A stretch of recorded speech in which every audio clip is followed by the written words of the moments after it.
Welcome to Tech Empire. I'm your host, Michael Quett.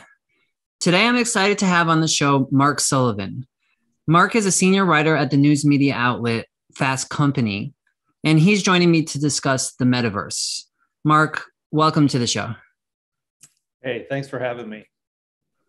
All right, so today we're going to be digging into the question, what is going on with this thing called the Metaverse? And Mark is going to explain to us what it is, how it might look in the future, and we're going to cover questions that everybody is asking right now, such as how will companies make money? What about advertising? Is this hype? Could this be a privacy and misinformation hellscape? And if we get a chance, maybe even touch on the topic of digital colonialism, something that is a theme in the show. So Tech Empire is part of the Yale Podcast Network and can be found on SoundCloud, iTunes, and YouTube. On Twitter, visit Tech Empire Cast. My Twitter account is Michael_Quett, Kwet, and Mark's account is The Sullivan. All right, so let's just start off with the basic question, Mark. What is the Metaverse? Yeah, that's a very good question. And I think there's a couple of different ways to think about it. And in my mind, it's kind of, these definitions are kind of driven by the technology that we'll use to access this space. And, if you look at it through sort of the lens of VR goggles, which most of us have seen, you might see this kind of digital world that lives inside these goggles. And, most people think that it's sort of this consensual hallucination, as William Gibson put it.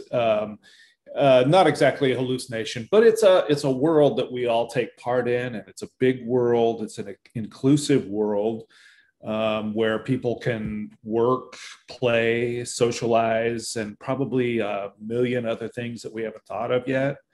Within the context of VR, it's a closed world where the real world is not really involved. It's sort of a place where you can sort of jack in and escape the real world, and you can go off to some of these fantastical places or places that are based very closely on the real world, as some of this stuff. We saw the beginnings of a tech company imagining this stuff in Facebook's presentation yesterday. That's less interesting to me. When you start, and before you go on, so VR is just for the audience, virtual reality, and so basically you're saying going into basically almost like a video game world with virtual reality that you can navigate around. That's the kind of VR component. Am I correct in saying that? Yeah, and okay. That's just kind of one way into this, and the difference between VR and what we call augmented reality, and what these big tech companies are really working toward right now is developing augmented reality glasses. And this is a really different experience than VR, because the whole point of these glasses, which have very high-tech lenses in them, and you can see the real world through these lenses. The whole point of these glasses is to generate compelling digital graphics, which are sort of interspersed with the real world around us. I mean, one example is the Pokemon Go game, which was accessed through the screens of smartphones. But, you could look through there and see a Pokemon hiding behind a bush in the real world. And this is very interesting. This is not a very new idea, really, but the idea is to sort of, instead of escaping the real world, sort of, putting content in and around the real world in front of us so that the physical world and the digital world are sort of merged, if that makes sense. Yeah. So I've seen obviously all sorts of little videos online, and basically at that point you're looking through these glasses, and if the glasses are projecting basically so that you see stuff pop up, kind of like some of the Black Mirror episodes that have been done, or things that we've seen in science fiction. And right, so that's the augmented part of the augmented reality. And yeah, so you wrote an interesting article on this called Inside Facebook's Race to Build Super Smart AR Glasses that you'll actually want to wear. So let's talk about what you found. Kind of what are the how do these things work? What are the dynamics of them? What's going on in this space? Well, this space has a lot of challenges. They've got some, making these glasses is really hard. It's a lot harder than making the VR goggles because, projecting imagery in front of my eyes is, that's something that's, that's doable. But projecting imagery that looks like it's integrated with the real world around me, that's harder. There are some real technical challenges with that. There's the whole challenge of, if I put on my AR glasses and see a digital object in Golden Gate Park, and I want to, the next time I come back to this place, I want to see the same digital object there because that's part of the world. A lot of these companies are, including Niantic, which developed Pokemon Go, is they're trying to develop this sort of AR map of the world so that, you have to have a map where you can say, this is where this digital object lives and it'll always be there. And that's a pretty big technical challenge. But back to your question, the ideal is that, we would wake up in the morning, and put on a pair of glasses that, doesn't look so different than these. We would, what you might see at the beginning of the day is some kind of an interface, that's, if you went into the kitchen, you'd see contextual information that you might want to see when you're in the kitchen. You might, if you are like me, it's when I get to the kitchen that I start thinking about becoming aware of the news of the day, so, and I might want to start becoming aware of the flight that I've got to take this afternoon or the weather. And, you could start seeing those bits of information kind of come floating into the interface when you want them to be there or when you need them. And I mean, I'll kind of stop there. That's kind of the first part of the vision of it. But there's a lot of experiences, again, probably many we haven't thought of yet that, that are going to be developed around this hardware. Yeah. So, we're looking right now at some of the more technical components of it. But obviously there's a lot more interesting questions as well. But before we get to those, one of the technical things that you mentioned was something I hadn't heard of. So if I'm wearing these glasses, right, I need to be able to interact with them. So you could do voice commands. So the glasses have microphones in them so they can pick up sound. They also have cameras in them so they can look around the world and they can look at your eyes and where you're looking. Mm-hmm. And you also mentioned something called electromyography. That's something that I thought was interesting. It reminded me of stuff Facebook was actually talking about a few years back with your brain. So what's the scoop with electromyography? Well, you're right. It's one of the challenges of developing these AR glasses is, communicating with them and telling them what we want to do. One of the ways that they've been talking about doing it is hopefully we're going to use our hands, to, like, when we see in front of us digital content projected in space, like we might see a video show up in front of us. There's no TV there. It's just like the lenses in our head, our glasses are projecting some form of entertainment, and you might want to reach up and scrub through it, or stop it or pause it. And there's a couple of ways of doing this. I mean, there are on the HoloLens that Microsoft made, there's cameras on the front that watch our hands, and that's how they detect what we're doing.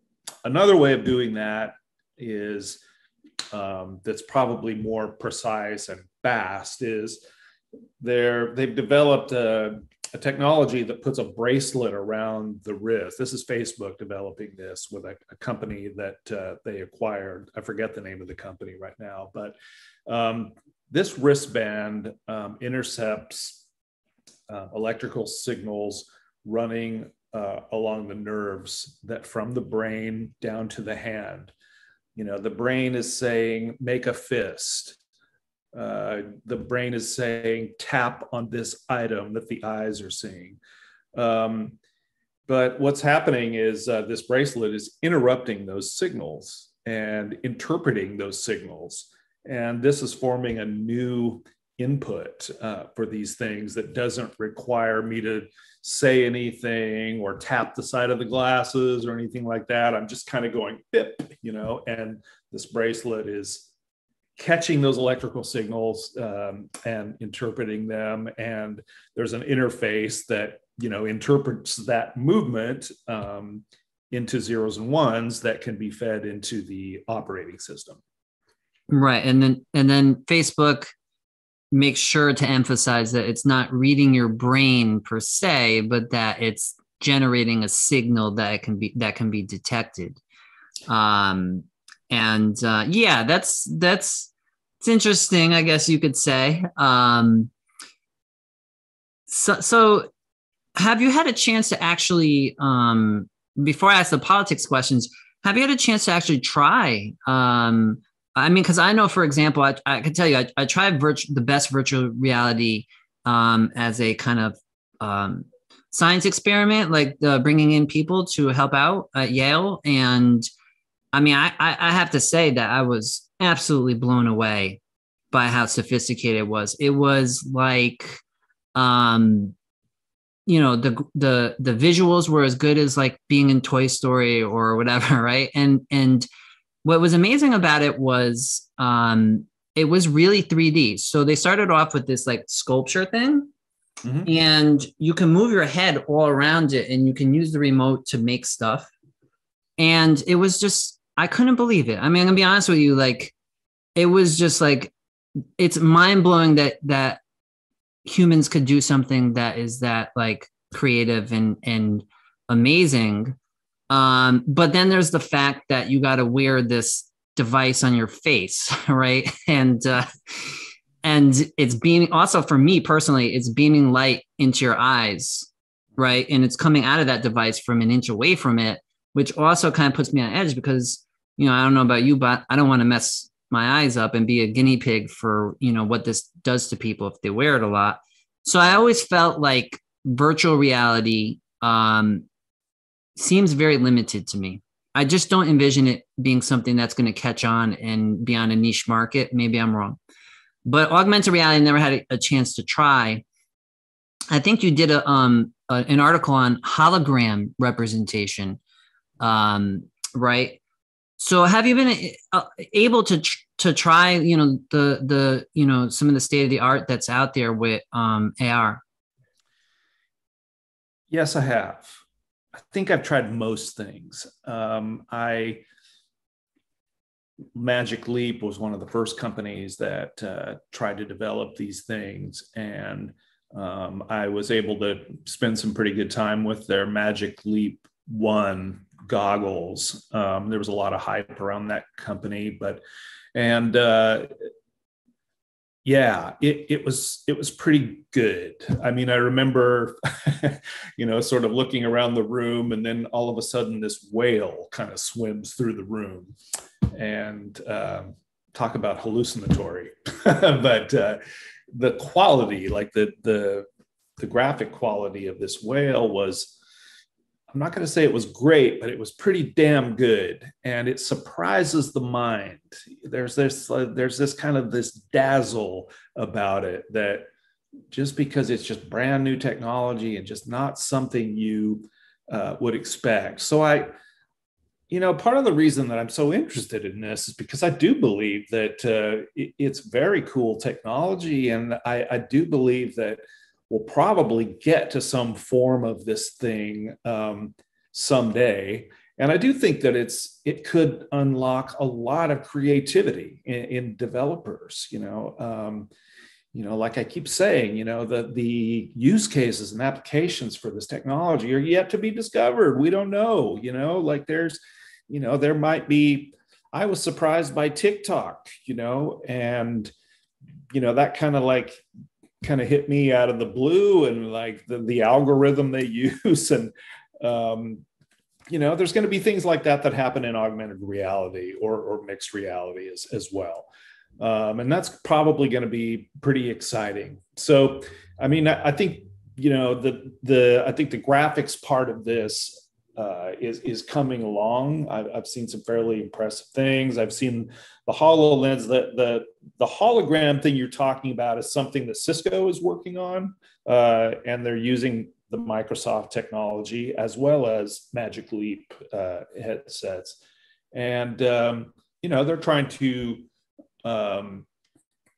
I sat at this table right here, and I looked across and saw a fairly believable hologram of the Cisco engineer that I was talking to, and so things like that make me hopeful. And I do think a lot of this is possible. That experience came with a caveat, because that hologram image that I was looking at of him was generated by a camera array that he had at his place, and I didn't have one here, so he wasn't looking at a realistic hologram of me. So it's cool to be. These aren't even new ideas. People have been talking about this for quite a few years now. I think part of the reason for the frustration with Magic Leap is they came out and started capturing people's imagination with these ideas years and years and years and years before they could deliver it as a consumer product. Yeah. And I did research into video analytics, and the same thing happened really around 2008-ish. There was a lot of hype around it, but the tech wasn't ready yet. But then they advanced the state of the art, and now it really does do a lot.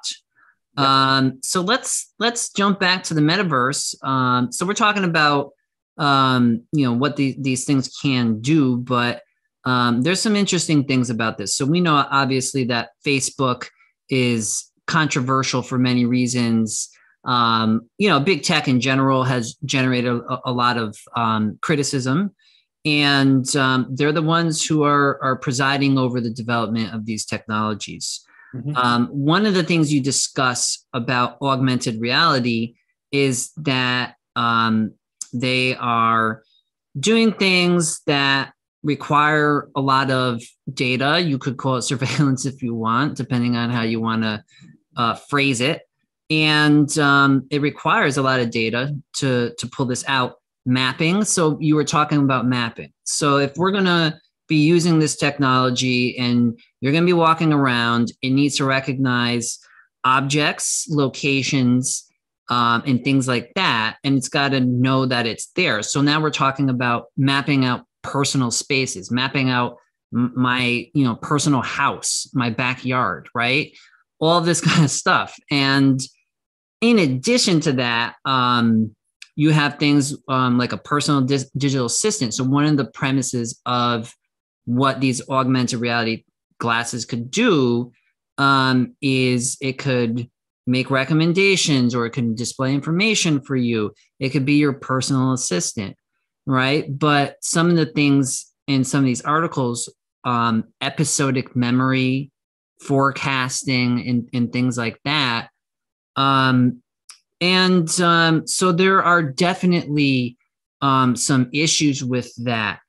How do you see this? I mean, first of all, could this play out in a way that's privacy respecting at all?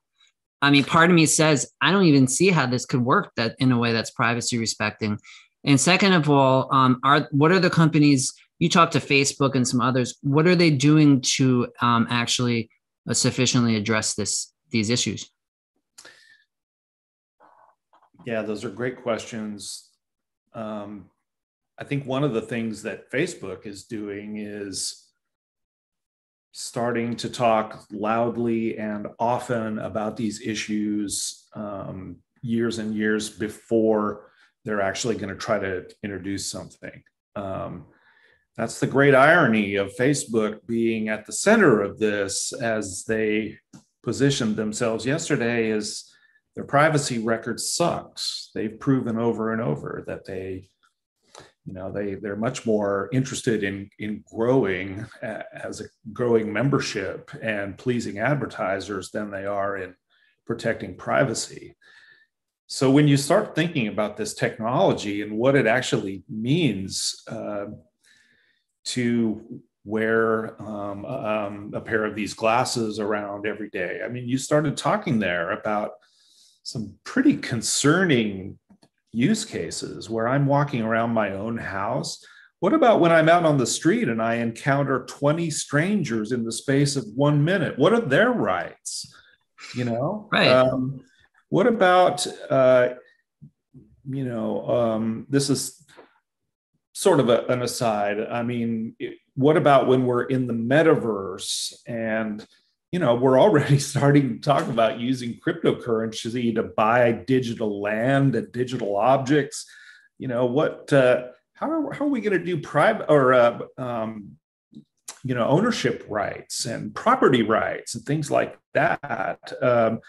So there's all these legal issues. I mean, I think, we're going to see some very interesting lawsuits in the future, and not only privacy lawsuits, but we're going to be seeing digital land disputes. I mean, where are those precedents? That all that work is going to need to be done, but I think we are going to see cases like that. So you're right. It's just, the privacy part of this is, I can't really comprehend an answer to it. I think what Facebook is saying right now is that we pledge to not do anything or build anything that's going to surprise anybody. And, but I just want to stress something that I don't think I've said before. It's when you think about personal technology, you think about, we have our smartphones, which are very personal devices that can learn a lot about us. And then we have smartwatches. Now they're on our body,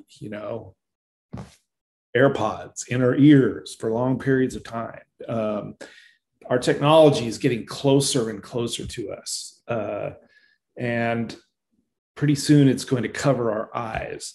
And I don't know if people realize the how many sensors are on these things. I mean, you kind of touched on this, but there's cameras looking forward, there's cameras watching what our eyes are looking at.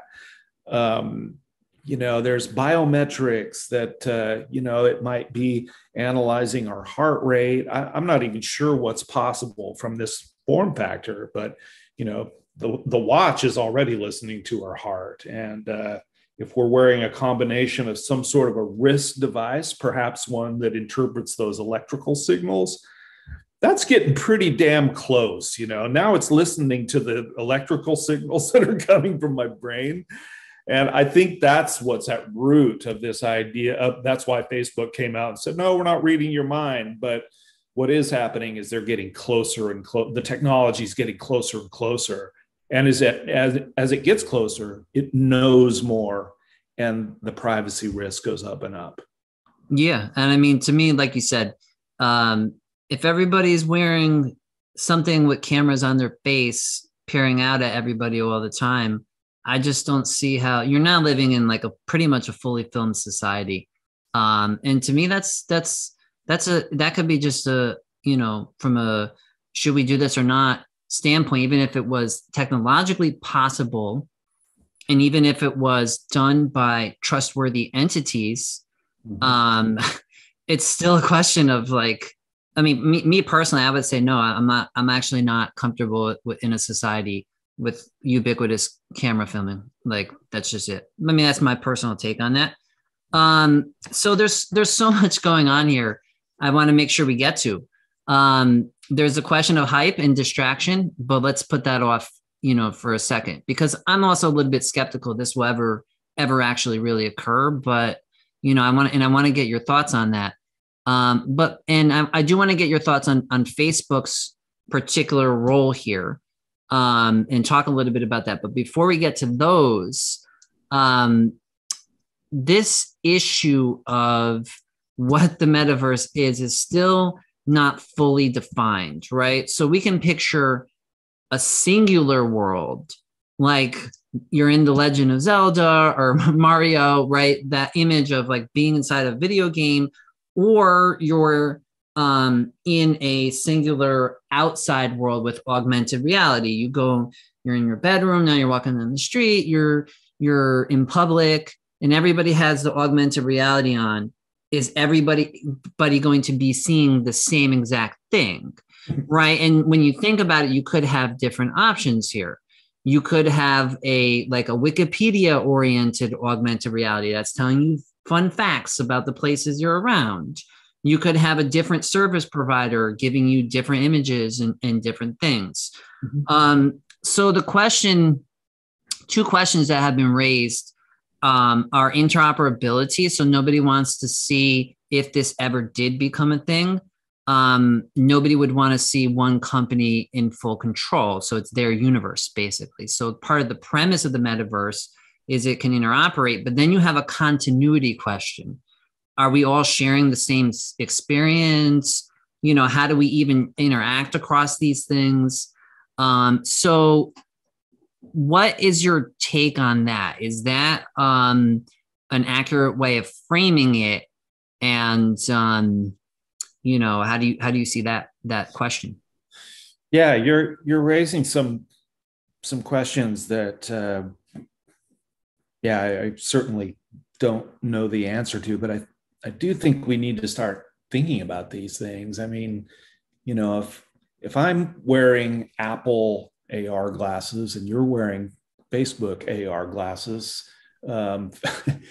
judging by history, we're going to be seeing some very different things. But, it seems that there's got to be limits to that. I mean, Facebook's version of it can't point to the Statue of Liberty and tell me it's the Eiffel Tower. I mean, there could be labeling things, or it could be very different experiences. I mean, what everybody's talking about right now is that we should move towards this sort of standards-based ideal that we used when we developed the internet, where there will be standards where there will be predictable performance when you go to certain places. I suppose within the metaverse, you might say.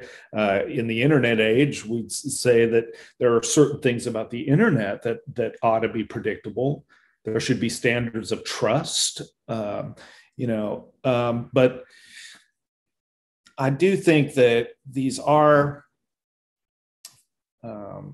investor-driven, for-profit companies, and I do think that, I don't think that they're altruistic. I think they are already thinking about ways to monetize this. They're very much hoping that that advertisers and brands will get interested in this, and they are, and that might be a way to monetize it. So, and you start getting into this idea of a walled garden, which is what we saw from Facebook yesterday. Everything they presented was within Facebook's walls.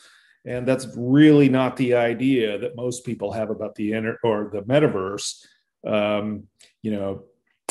Their policy guy yesterday, Clegg, said that we're not so much building the metaverse as we're building for the metaverse, but there was no evidence of that in their presentation. There were no partners that came out. There were no people from standards bodies talking about how, all these tech companies are going to play by the same rules and do this together so that it can be a wider experience and a safer experience for users. There was nothing about that.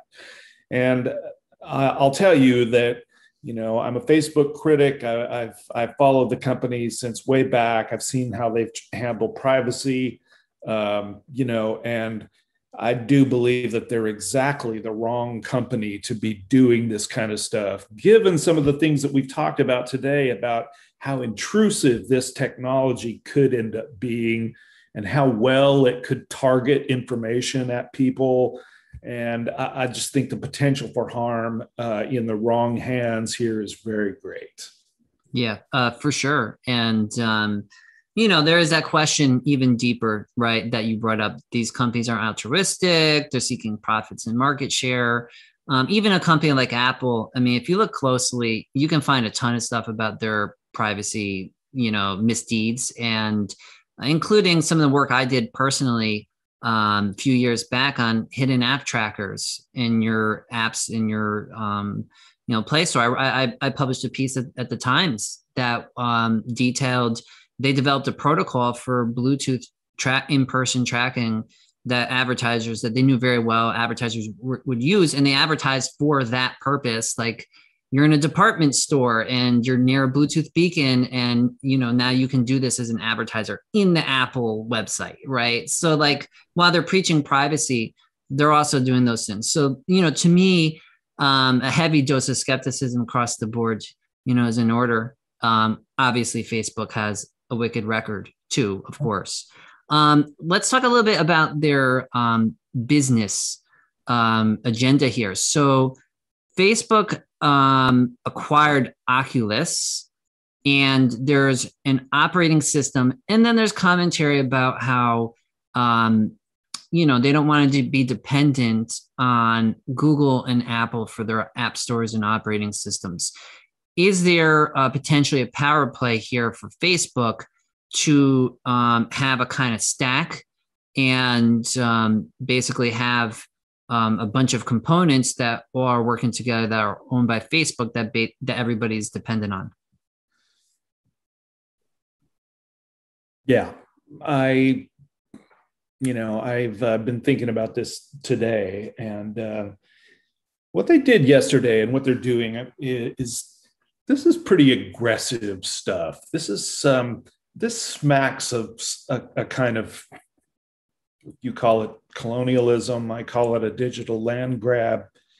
It's just, and it works on a few different levels. I think, changing their name to Meta was really symbolic.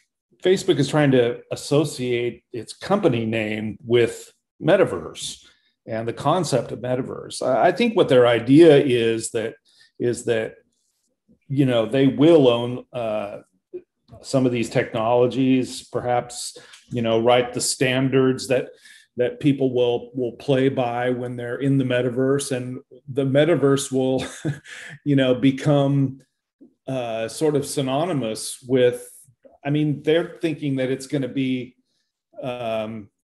we've all seen how their social network is ubiquitous, and its tentacles stretch out to different websites, and it knows what's going on everywhere.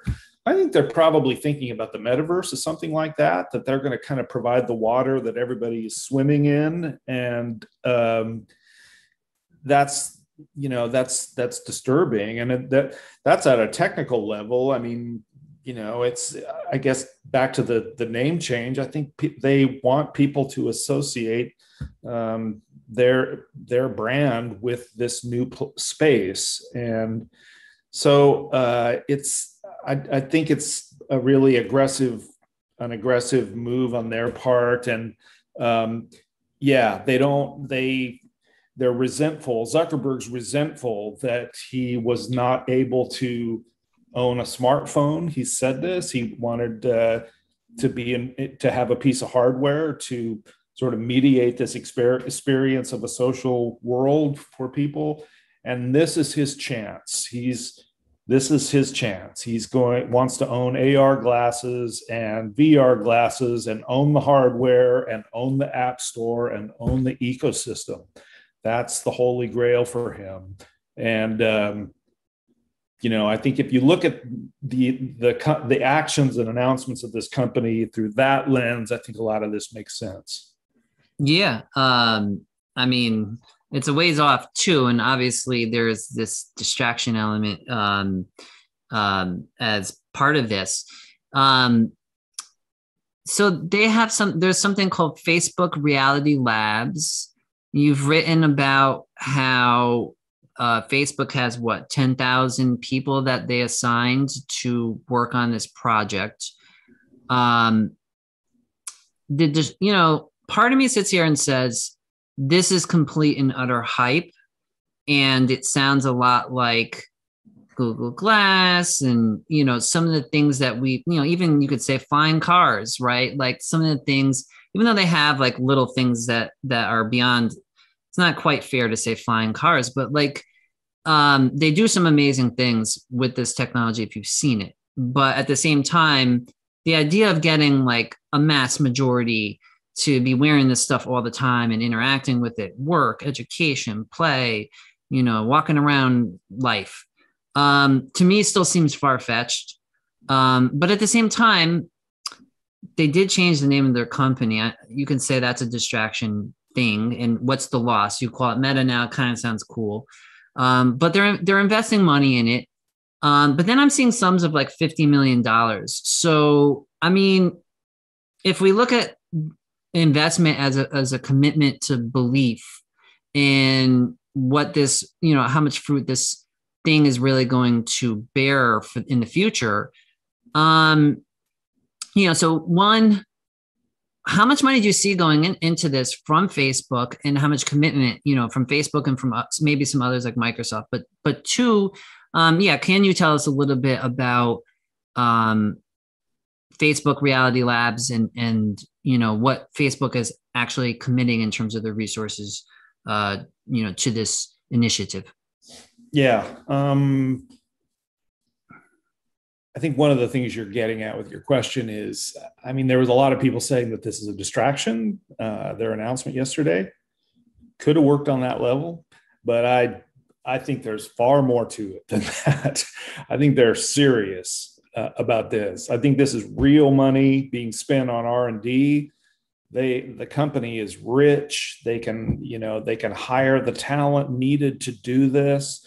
You saw with their Libra effort in cryptocurrency that they're very ambitious, and they're willing to take on these big things and drop a lot of money into them. And that's why I'm concerned. I'm concerned about the mind share issue of, co-opting part of the name of the metaverse and getting people thinking that, well, Facebook is where we go to get the metaverse. Because look at all the people that just sort of, fell into Facebook and said, well, this is where all my friends are, so I got to be there too. So I do think it's more than a distraction. And I think that there's real money at play here, and it's worrisome. Facebook Reality Labs does a lot of different things. They work with hardware development, but they also are responsible for the Portal home camera thing that Facebook released. They have people within Facebook Reality Labs that develop filters, sort of these AR filters that puts a fox mask over your face or what have you. And some of this stuff shows up on the social network. Some of it is going to show up within the Oculus product. They've got people from fair. Their artificial intelligence division that kind of go back and forth and work with Facebook Reality Labs. AI is going to play a huge part in what we've been talking about here today, which is the metaverse and the AR glasses. That's what's being used to figure out what is being seen with computer vision and picking up audio, all that stuff. Right. Pattern recognition. Yeah. Computer vision, and both computer vision and natural language processing are going to play huge roles in this. And, that entails a lot of compute power, which is one of the challenges they're working on. But yeah, Facebook Reality Labs is, I don't know how many people work in that part of the company, but it's thousands and thousands and thousands all over the world, and it's growing quickly. And as we saw this week, they are going to start reporting financial results of that part of the company separately from everything else, which is another way of Facebook saying this group is now our center of gravity. Yeah, and so it's interesting to me. I mean, obviously, it could be somewhere in between, right? It doesn't have to take off like crazy, but it could be something that has some use in society eventually. One of the things that I thought was interesting. So in terms of advertising, I know in your article you said, I asked Andrew Bosworth, vice president and head of Facebook Reality Labs, about whether Facebook intends to use highly detailed and personal data collection by AR glasses to target ads on Facebook.com or within the glasses. And he said the company has not started thinking about that issue yet. Right? Like, it's like, what? Like, not at all? So, I mean, I would imagine that, I mean, one thing I want to talk about here as we move towards the end of the episode is, this issue of class, and not just internal to places like the United States and the wealthier places, but also globally. So to me, let's start off with the first part of this. Like, how is this going to be monetized, right? So at least, for now, these things look like they're expensive, right? State of the art virtual reality when I was at Yale was like, I think like if you wanted to get a setup, it'd be like $1,000 because you got to get a good video card. That can come down in price and time, but you got to get the headset. I've seen price quotes on AR glasses being like $300. Right. So first of all, yeah, you have potentially expensive devices for people, but also you have to, there's obviously that big question in the political economy. How are you going to run some of this stuff? You're either going to charge people or you're going to monetize it through ads. So one question I have to start is, what do you see? Because I know you did an interview with 28, different companies about their views on the metaverse. What do you see around the industry? And what do you think about the role of advertising? Are we going to be walking around force-fed, ads like billboards in day-to-day life if we want to participate in this, assuming it comes to bear? Yeah, it could be. Nobody really knows yet. Nobody knows what they can get away with. There's a real danger of clutter in this, where brands are already talking about participating in the metaverse and putting up virtual storefronts that are sort of anchored to their real storefronts or not, just totally virtual. And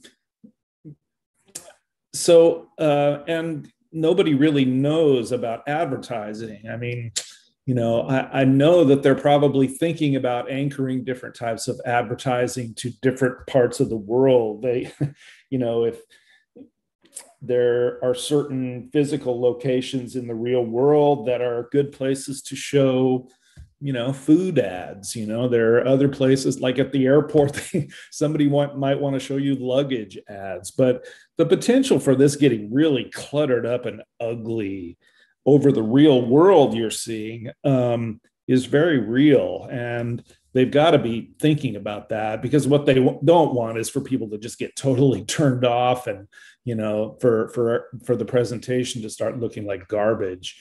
um, I think they're probably thinking about these issues. I lost track of your original question, but Yeah, like how are they going to make money out of this? Like right. what are, and it's not just Facebook, like you said, there's other businesses that seem to have their you know, potential strategies Yeah, for they're going to try to incorporating sell. this. They're going to want to sell digital goods. They're going to want to sell. I mean, if you're Facebook, there could be money in enabling e-commerce. They may take a cut of sales like that. I mean, gaming companies are selling skins for characters. As people get more and more used to, living in digital space. The more people are going to get used to assigning value to these digital objects that are going to be for sale. All right. So as we're winding down here, there's a lot of different companies and there's a global economy. So I want to get your snapshot picture of who the big players are and what their roles are, and who the smaller players are in their roles. So obviously you have your Facebook, Apple, Microsoft, Google, but you have other companies like, for example, NVIDIA, Snapchat, Roblox, Epic Games, Niantic, and then you have geographies. You have China, for example. So how do you see this landscape playing out right now?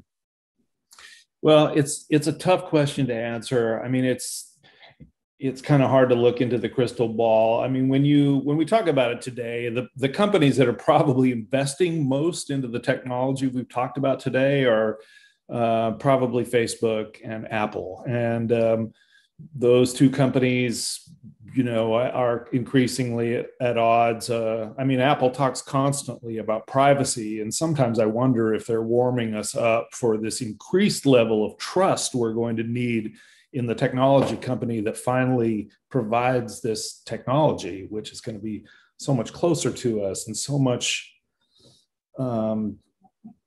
more capable of collecting personal information. And but as far as, I mean, there are people that are coming at this from a lot of different directions. I mean, it's Facebook is coming at it from the social networking direction.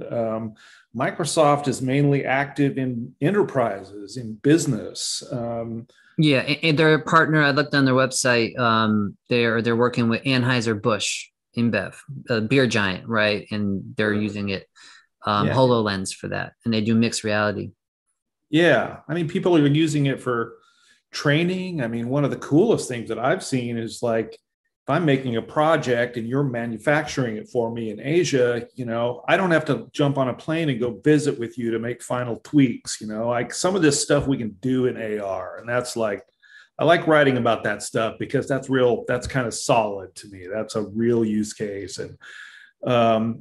But then others like Niantic and Epic Games are coming at it and Roblox are coming at it from a gaming perspective. But as we know, gaming isn't just gaming. Gaming is community too. So it really depends. And there's probably companies that I haven't even heard of yet that have good ideas for this. I mean, there might be one of these, like Decentraland you mentioned. It might happen that we all get swept away and we all decide that the blockchain is the best way, the best platform on which to develop new technologies. So that might gain steam. So it's really hard to say who the players would be in terms of geography. I have no idea what Alibaba is doing in this space. I imagine that they're doing some kind of development, but I do see, given the politics or the geopolitics here, this could be another example of there being these two worlds where China uses one technology for their people and the rest of the world uses some different flavor.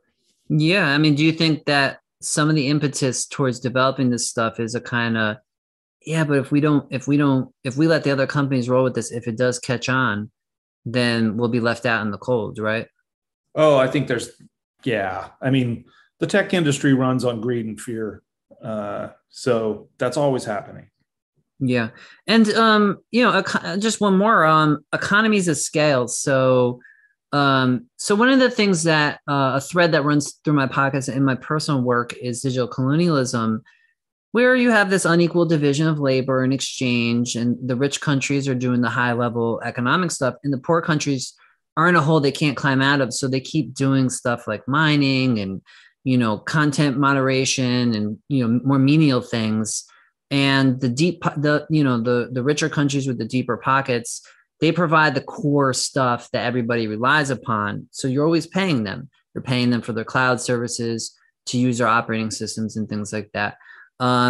It seems to me that there's quite a steep economies of scale here. So if I'm going to, there was an article about, all these hours of video that is being used to, train the AI and things like that. Obviously, you have a lot of skilled people who are making these things. So you need skilled talent and skilled minds. Is there a particularly steep economies of scale involved in this, especially if you're going to be providing the backbone infrastructure? Are you asking if there is a scale where you have to get to a high volume before this starts becoming a profitable business? Not so much that as, let's say you wanted to develop this, right? A mom and pop startup is probably not going to be able to, it seems to me, not going to be able to really compete with the Facebook, in part because even if you're looking in the AI world, right, there's now some of these models that they use that just require enormous amounts of equipment and data and things like that. So does it seem like that this is something, that is particularly prone to a few winners in a high economies of scale? I think sense? so. I think so. Because, at the stage we're at now, you can't go out and grab a bunch of off-the-shelf components to slap together a pair of AR glasses. There's this sort of foundational research that has to be done. And that's the province of rich tech companies, pretty much, at least in the United States. So I think that, by the time smaller companies are going to be able to go out and buy those components and build their own products, I think, the big guys are going to have a significant lead. And, in social networking, at least, it's very much a scale business. There are network effects that say that, once Facebook has 500 million users, once they get so far ahead of everybody else, it's impossible to catch up with them because, people keep going there because that's where their friends are. And so I don't know if the metaverse is going to be like that. I sure hope it isn't. I hope there's a diversity of services and, different players to provide different parts of the stack, different companies providing experiences. But I do see that being a factor here. I'm that's Facebook's whole life story is growth, fast growth to get to that kind of scale, and not really worrying much about profit until they get to that scale.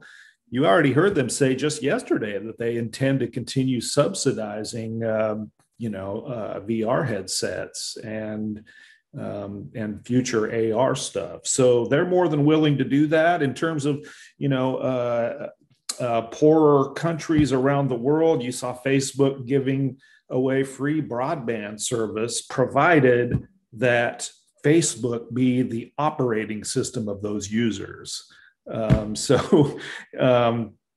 They Yeah, and I mean, on that point, it's interesting here too that it seems like there will be a digital divide here as well. That's pretty sharp, right? Like, in South Africa where I do my work, half the population lives on $3 a day or less.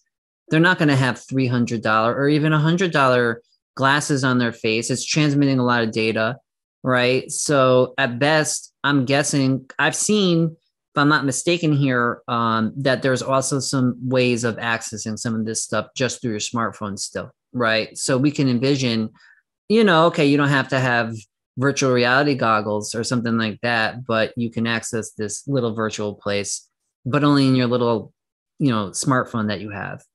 And I don't see any commentary about that question either. How are we going to be inclusive about this? How could we? Like it doesn't even seem like just the dynamics of the situation seems like it's just not possible to.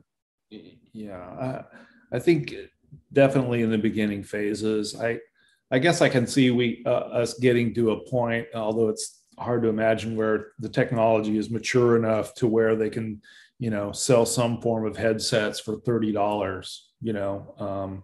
Eventually they'll do this because, at least if it's Facebook, because they're comfortable with not thinking about profit at all and even losing money until they get people in the network. And as a function of that, they'll probably continue subsidizing. Yeah. All right. So any other closing thoughts on what's next?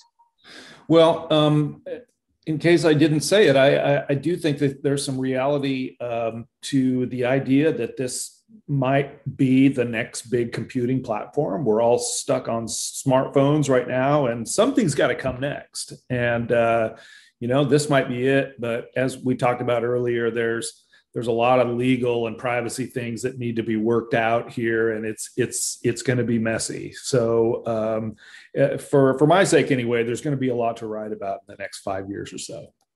For sure. All right, Mark, thank you so much for coming on the show. Again, if you want to follow Mark on Twitter, he's at the Sullivan. And it's been great chatting about this with you. Right on. Thanks so much for having me.